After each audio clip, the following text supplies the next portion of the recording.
Hi everybody, welcome to Sharon's Home and Garden.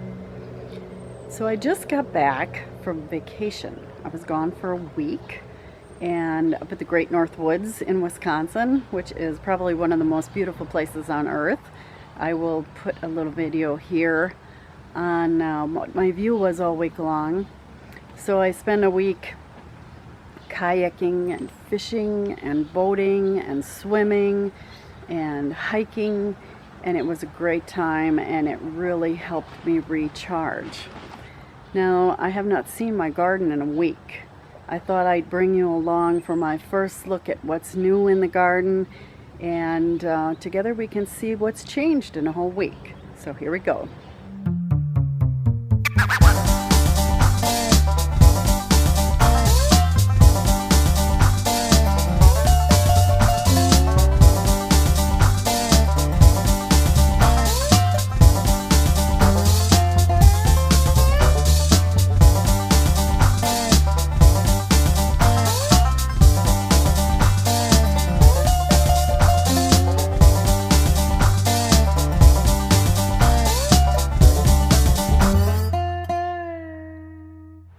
While I was away on vacation, I was able to have someone come over and water parts of my garden that are not on an irrigation system. And that's one of the important things. Now, this time of year, which is the first full week of August, is a very important time in your garden because everything is starting to ripen. And the cucumbers are ripening, and the tomatoes are just starting to ripen. The zucchini are finally starting to come in. And so I had my girlfriend come through here. She watered everything in pots, and I said pick whatever is ripe because otherwise it's just going to go to waste. So let's see what has changed in the last week. Let's start with my pepper plants. I have determined that these marigolds, which got a lot bigger than I thought they were going to get, are pulling nutrients away from the pepper plants, because normally these, which aren't they beautiful, are much bigger than they are. And my only thing I can think of is that the marigolds are taking over.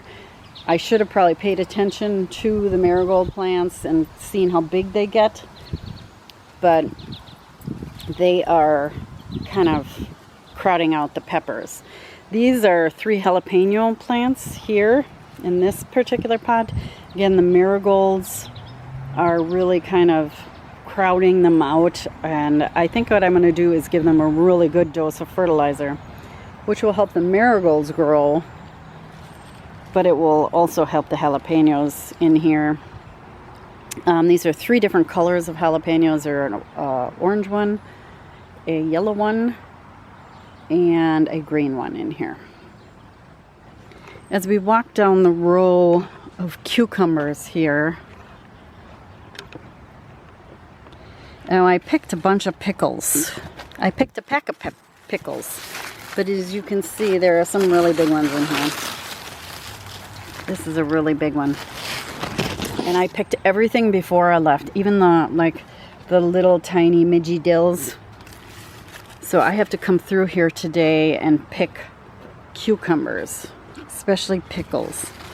I've got some of these cucumbers in here. There are a lot of cucumbers in here to pick. And I think I have enough now where I can do a batch of pickles. While we're here, I wanted to check on my peppers. They look like they need fertilizer. You see the difference between this leaf and this leaf? It looks like they need fertilizer. So we're gonna get them fertilized. Finally setting some fruit. These are so late this year. There we go. My Jimmy Nardellos, sorry, these are Corbaci, are just starting to turn colors. This will be my first red one. And then these are Jimmy Nardellos here. .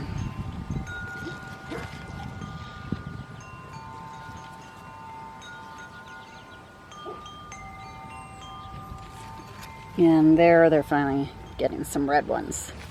So these are doing pretty well. So to look at my melons and my pumpkins, we're gonna go inside here. It's a little dark in here. I hope it's not too dark. And what's the first thing you see? My goodness, these birdhouse gourds are crazy. Look at this one. Here's my hand. So with my fingers, I have a 6-inch spread. It is crazy. I mean, they were, how big were they when I left? They weren't this big. In 1 week. I think this is the coolest thing to walk in here and see these hanging. I mean, these are going to be, isn't that cool? Oh, I just love that. So I have quite a few pumpkins. These are pie pumpkins, and they are just starting to turn color. So it will be a week or two, and I will be able to pick them. And then I'm going to cook them and freeze them. Now my Japanese long cucumbers, I picked a bunch of these, and my girlfriend has been picking them while I've been gone. I would definitely plant these again. They are so sweet. They are kind of like an English cucumber in that they're long, but they're bigger. And I do have to take the seeds out of them, unlike a Japanese, an English cucumber where you don't have to take the seeds out of them. I would take the seeds out of them if the seeds bother you. Although they're not, you know, burpy at all. Over on this side are my melons next to another birdhouse gourd. These are Kahari. Kahari? I think they're Kahari. Melons. Another one here. There's some more melons down there. Another one down here. Lots and lots of melons. And still putting on fruit, as you can see. Over here, more melons. More melons. There we go. Look at these. Are watermelons. I don't think that's going to work out because they're huge watermelons. So we'll see. I don't know if these are melons or if these are watermelons. I don't know. Oh, look at this. That's a big one. So this arbor more than exceeded my expectations. I am just thrilled with how this turned out. Now I think it would be a lot different if I had not planted birdhouse gourds. And of course I will not plant these next year because who needs that many birdhouse gourds? Unless you're really, really crafty and you're going to be selling them at a craft fair. But I just love this. It's just so exciting to see all this stuff grow. And next year I'm going to do this exact same thing again. I don't think I'm even going to move this when I change everything around next year. I'm just going to leave it. I just love seeing this. So I can see I need to trim. This is more birdhouse gourd. You can see the little one there. And I ended up cutting a bunch of the ends off of this to try to control it. But yeah, I need to do some trimming in here. On the end of the trellis here, hello Mr. B, are my, Joe for prehistoric plant, are my tomatoes, cherry tomatoes. This is sun sugar, delicious, very delicious. That's a staple in your, if you're not growing that in your garden, you should be. I can't get in here. These are white cherry tomatoes, and then we have a yellow grape in here. All doing very well. You can see that they have been affected by blight. I did spray them before I left. We had 2 major storms come through here. And I'm sure I need to spray this again to try to save it. Let's take a look at the tomatoes. Look at these big, beautiful tomatoes on the end here. This plant is called Ponderosa beefsteak. It is loaded with tomatoes. You can see the blight is starting, late blight is starting to take over to spray this. Beautiful, beautiful. They have not ripened yet. And then right next to it is a pink oxheart. I've gotten a couple of these. They are very good. I love oxheart tomatoes.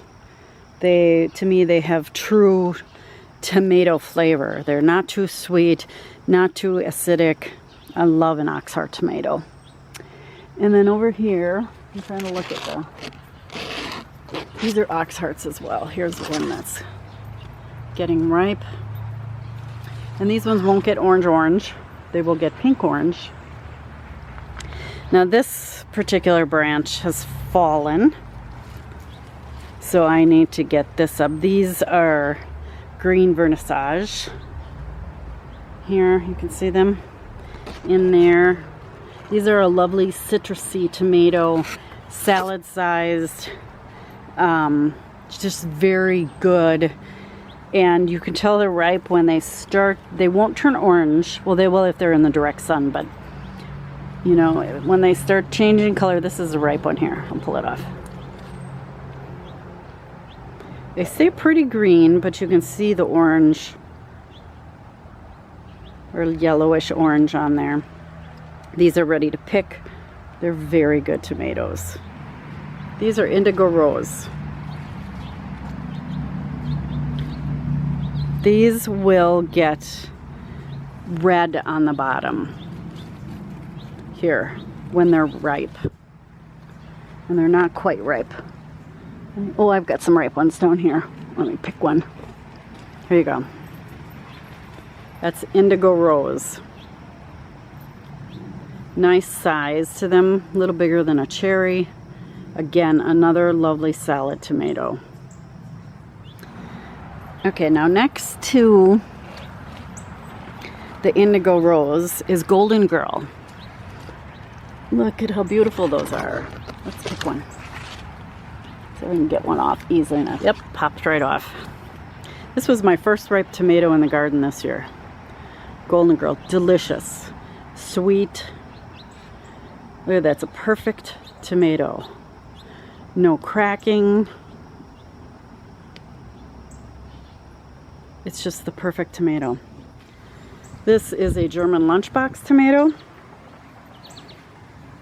This is was developed as the perfect size to put in your lunch. It's about the size of an egg. It's actually, these are a little smaller this year, but also very good.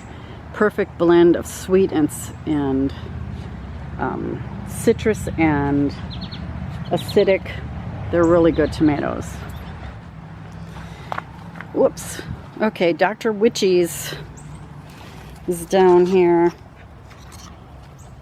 There it is. It's getting blight as well. The blue cream berries. These are little tiny cherry tomatoes. These split. They're delicious, but they split. You can tell we've had rain recently, and if you don't get out there before it rains, you're going to have all split tomatoes. Over here, this is fallen. The whole thing is fallen down. I don't know what I'm going to do to get those to stand up. Remember I said I had no Abe Lincoln tomatoes? All of a sudden I've got a ton of Abe Lincoln tomatoes, the beefsteaks. Very happy that they are growing. And right next to them I have this atomic grape Let's see, can I show you on there? They are. They are very prolific this year, did very well this year, so I'm very happy with them. This plant really spread all over the place, so I'm very happy with that. So I have a few tomatoes to pick. My dogs have got an animal cornered in the garden, so I'm gonna go put them in the house, and then I can go in the garden and show you what's in there, the raised bed garden. As you can see, my peas are ready to be pulled out.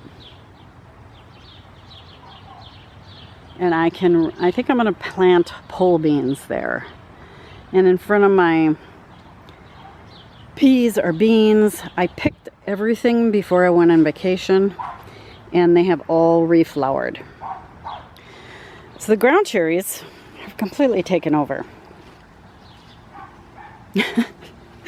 This was not here last week, but I have been enjoying ground cherries. I probably didn't need 3 plants, but they are very good. I'm gonna try putting them in my salsa that I wanna make and see how that is. I think they will add that perfect blend of sweetness to the spiciness of the salsa. I think it'll be very good.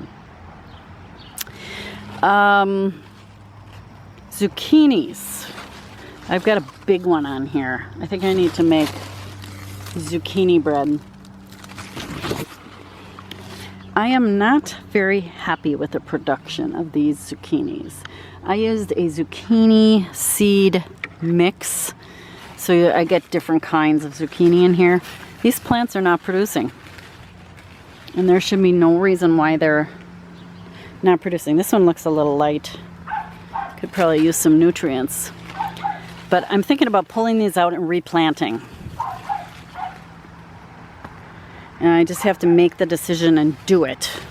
So over in this area is the delicata. I can't even get in there right now, but I know I have a couple of squash on there.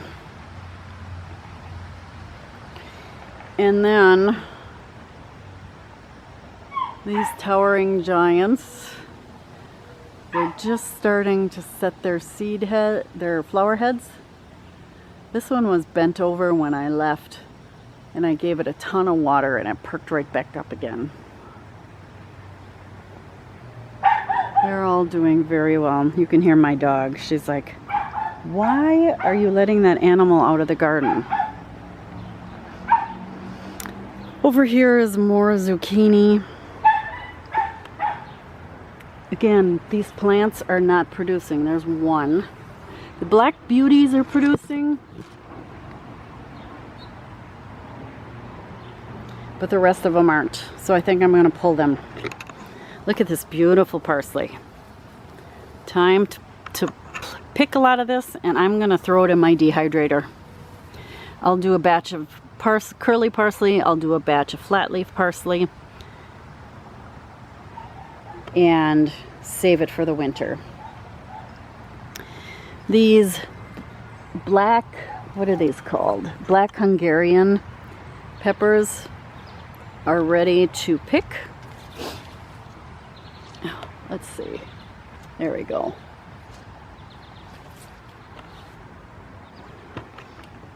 My little currant tomatoes. These plants always take a beating from the late blight. I will spray these and pick. Okay, on this side of the raised beds, these tomatoes, they are called Bush Goliath. Very blighty. They got early blight. I sprayed them. They got late blight. I'm going to spray them again. But let me pull one of these off. There we go. Let's see if it's got a crack in it. Pretty tomato. I have not tasted one yet. This is the first. So I've had a couple requests for another tomato taste test. I did one last year, which really kind of helped me decide what I wanted to grow again and what I didn't want to grow again. And if you're interested in that tomato taste test video from last year, I'll put a link up in the corner, and I will also put a link in the description box. 2 pots here waiting for me to put something in it. Tell you what would you like to see me grow in these pots? Put a comment down in the comment section below, and whatever gets the most votes, that's what I will plant in here. But remember, it has to have less than 60 days maturity, because that's all I've got left here. My Kennebec white potatoes finally are dying back, so they will need to be harvested in the next week or so. I got a few berries on here. These are the ones I can never remember the name of. I don't know how to tell when they're ripe. They're hard. Let's see under here. There's a bunch of them. They are not ripe yet because they're hard. Oh boy. My flowers need to be trimmed. Not as pretty as they were. Look at my rhubarb. Ellie, go stand in front of the rhubarb so I can see how big it is. Pull some of these dead leaves out of here. It's beautiful. It's going to be wonderful next year. Okay, I have one more place to show you. And it is a place that has completely gotten away from me. That's my onion bed. And where these grasses came from, I have no idea. I thought I pulled all this out. So the weeds have completely taken over the onion bed. I've got a couple in here that are pretty good size for me. At least this year I got a few this size. They're all ready to be pulled out. I'm going to completely clear this out. And so I will have another blank spot. I don't know if I'm going to do carrots or if I'm going to do spinach in here. I haven't quite decided. These are the little dwarf sunflowers in here. I don't know if they're ready to put their heads on or not, their flower heads. They're only supposed to get 2 to 3 feet tall, and I hope that's all they get, because I don't have that much room to the ceiling here. Cosmo's taken over in there, so I lost my strawberry spinach because the Cosmos took over. And then in here is celery. This is ready to be harvested. I just didn't have time before I went on vacation. We'll see how it is. If it's bitter, I'll just compost it. Over here are the milkweed. I can't remember what these are called. I'll look it up and I'll put the name on the screen. But look at this milkweed. Isn't that pretty? And these are so cute. Wouldn't that be pretty in a bouquet? And these too. This is another variety of milkweed. I have a lot of monarch butterflies in here. I don't know that they're like this. Ooh, look at this. These must be seeds. We're gonna have to save those. But I haven't seen many monarchs on this. But then again, I cannot see these plants from my house because it's the garden blocks them. So pretty. I wanted to show you my limelight hydrangea. It has set all of its seed heads or flower heads, and then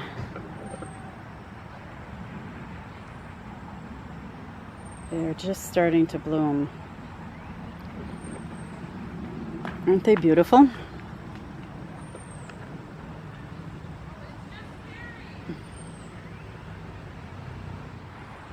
I think that's so pretty, especially for a plant that was going to be thrown out. It's just kind of amazing. Over here, I don't show this very often. This is chocolate mint. It has the most heavenly smell. I should get in here and harvest a bunch of it, and I could make tea out of it. Really spreads. I like to put mint in here because it spreads so nice and it grows so well under this tree. Now this is my ash tree.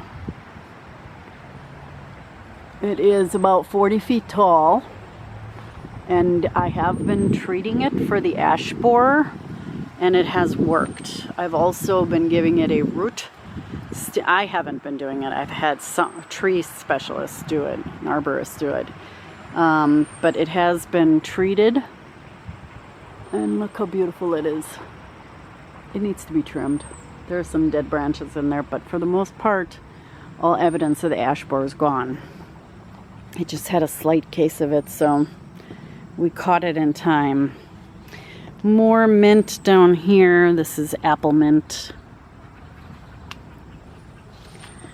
This is a mojito mint. Nice soft leaves. That one really spread this year. I planted it last year. Mint is one of those things that I just love to grow. Look at this little plant. This plant was dead. Or so I thought. It requires a lot of water. I'm sure there's way too many plants for this. I bought this at Sam's Club.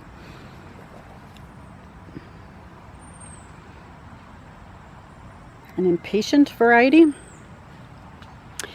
And it loves the shade, does very well in the shade, but you have to water it every day. Another one I bought at Sam's Club at the same time is this begonia. It was yellow. This doesn't need as much water as the New Guinea impatiens. That's what that is, New Guinea impatient. But it's really done well here, right behind my limelight hydrangeas, in the shade of my ash tree. I love this tree.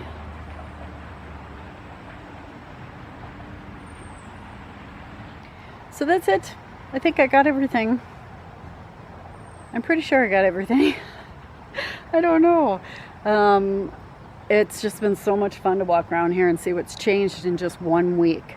1 week. That's all I was gone. So I have a lot of work to do. I have to mow the grass. I have to harvest a lot of this stuff and then process it. I do not have enough of every tomato for a taste test, so you may see the taste test video in 2 separate parts because some of these are just not ripe yet. I will of course bring you along with me on the harvest, and that will be another video. And then I'm going to make some pickles hopefully next weekend, and hopefully I have enough tomatoes to start canning them. So keep your fingers crossed that we can do that, because I can't wait to start doing all that canning. Alright, thanks so much for watching, everybody. If you like what you saw here, don't forget to click on that subscribe button. And happy gardening, everybody. Bye-bye.